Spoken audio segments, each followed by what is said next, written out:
Neil Breen is a hell of a filmmaker. Wait. Neil Breen is a filmmaker from hell. No. Neil Breen is a filmmaker banished from another galaxy's version of hell, sent to us to discover if we are smart enough to detect if alien life lives among us. We're not. Really, we're not. It is the 20th anniversary since the release of Neil Breen's, mind-boggling, bonkers, batshit piece of... Do we call this art? But we are going to talk about Neil Breen's Double Down. Breen, who lives the life of a superhero as a mild-mannered architect by day and master amateur auteur at night, likes to cast himself as, well, a superhero. When you go down the rabbit hole of his movies, Breen's lead protagonists seem to get more mystical and mysterious. And what the fuck? Is Double Down Neil Breen's most grounded movie? About as grounded as gravity on Mercury. Double Down is the story of Aaron Brand, a CIA agent, a hacker, a crazed supervillain anarchist psychopath?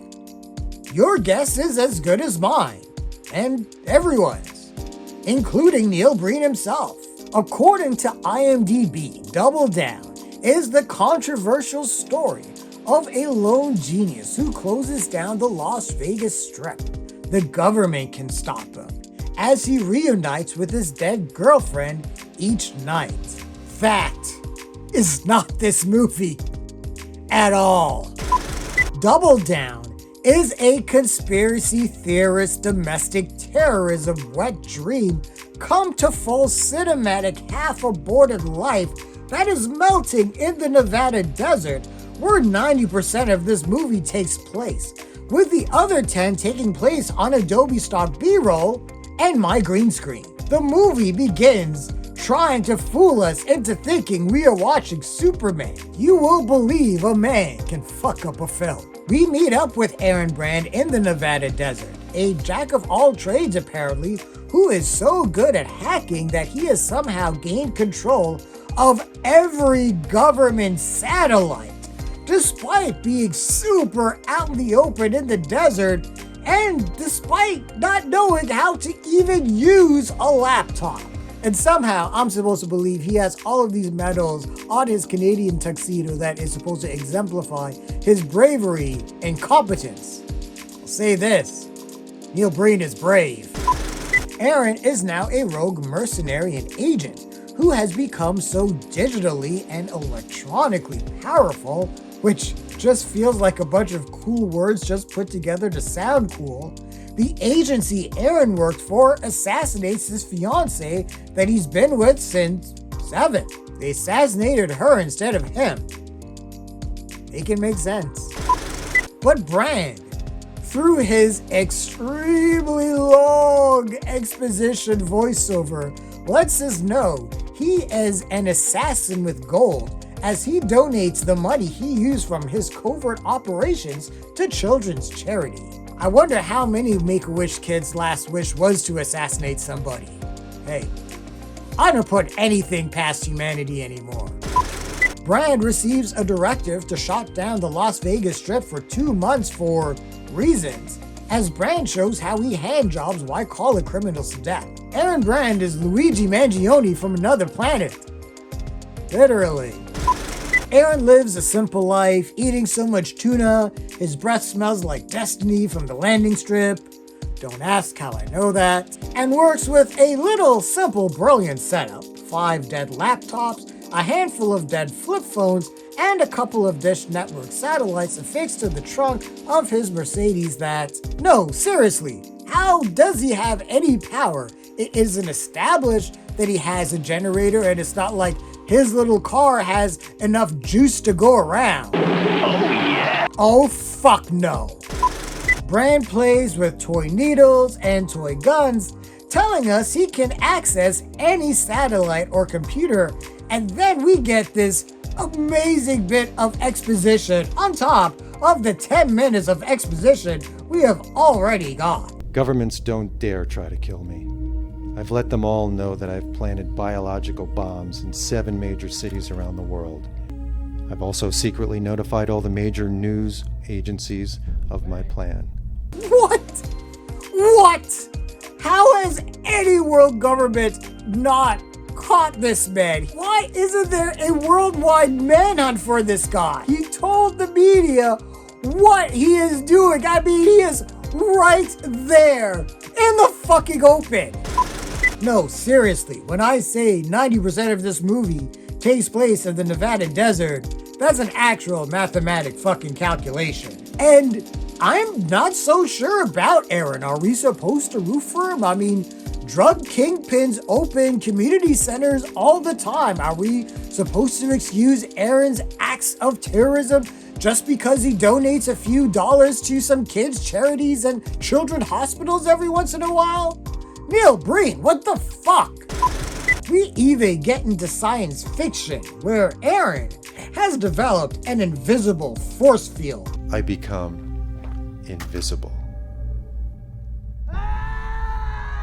The force shield will cause death if an intruder gets too close. This movie is insane in the membrane. Be real, Neil.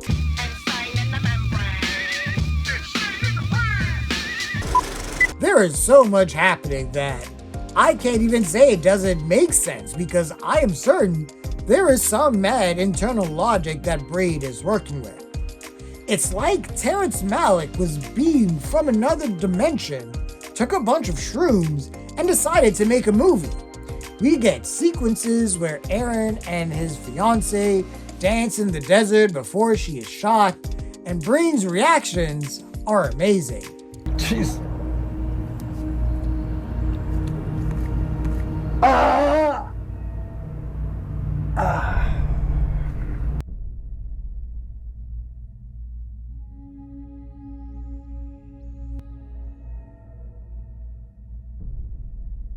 Clearly, one of the greatest living actors of our generation.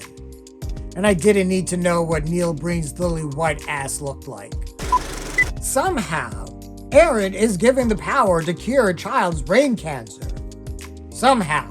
And let me just say, compared to what we are used to seeing in espionage movies, the way Brand dresses in this movie makes him the most unassuming spy in history, which I suppose, if you're a spy, you probably do call attention to yourself if you look like James Bond. But I'm sure you call just as much attention to yourself if you look like Hobo with a shotgun. We get some crazed spy interactions in a Walmart parking lot, because that is where I plan my next secret coup and assassinations, next to the Great Value cooking spray. Oh, sorry. That's okay. No damage. And who shot this woman? This movie is the Jeopardy answer to who, what, where, when, why, and how the fuck. When we finally get to Las Vegas, and honestly, I still don't know what's happening in this movie, Brand is a chauffeur who is in the business of overdosing strawberries on that shit and picking up new married couples to kill? But he picks up the wrong couple. What do you mean I picked up the wrong couple? Shit. I can't believe we did this. I've only known you for 2 days. And I don't know why that was necessary in the story, but Breen's reaction to it is everything. Get out! Get out! The marriage is over. Get out! You are not normal. You are all aliens. After revealing a random skull in the desert that basically scares Aaron to death, we get some more ghetto perfume ad shots, and we are off to his final mission, where we get arguably the best set of line readings in the history of cinema. Where are you? Where are you? Where are you? And is that the same shot of Aaron running up the hill as before? Clearly, one of the greatest living actors of our generation. You always wanted something incredible to be possible. Now here it is. No. No. Please. I'll always be here with you. Always. Our finale is... What the fuck is this finale? So Aaron Brand becomes so powerful once he enacts his terrorist plot that he is able to expose all the corruption of all the evil corporations around the world. Others. This is more than we could prepare for. Go to Code Orange. Go to Code Orange.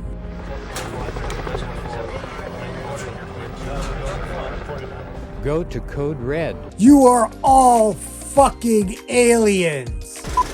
At the end of the film, I think Aaron picks up and abandons a child. I think it's supposed to be interpreted that it may be his inner child, but it just looks like he dumped him out there in the desert. This movie made no sense. This movie makes no sense. And it's fucking fascinating and hilarious and maddening. I mean, this movie legit tells us no one did lighting or makeup. Why put that in your credits? Double Down was only the start of a film career that is now infamous for all sorts of reasons, most of them the wrong ones, as Breen has amassed a cult following for films of his like I Am Here, Now, Twisted Pair, Pass-Through, Cave the Tortured Crossing, and what many believe to be his schlock masterpiece, Fateful Findings. Breen's mix of insanely wooden acting with bonkers writing, horrendous use of After Effects and cheap B-roll and stock music, insipid editing, non-existent production values, and a tendency to use voice-over narration that would make Ridley Scott want to create 6 different edits of the same film makes all of Neil Breen's movies uniquely horrible for those who are into bonkers trash cinema. And I am into bonkers trash cinema, so this was a main course for me. And because I have Crohn's disease now, I feel sick. It's a good thing the KFC Double Down sandwich doesn't exist anymore, or we'd really be in trouble. What did you guys think of Neil Breen's Double Down? Share your thoughts, leave your comments, like the video, subscribe to the channel, and don't forget to hit that bell icon so you can get notifications as well. Thanks a lot everyone, take care.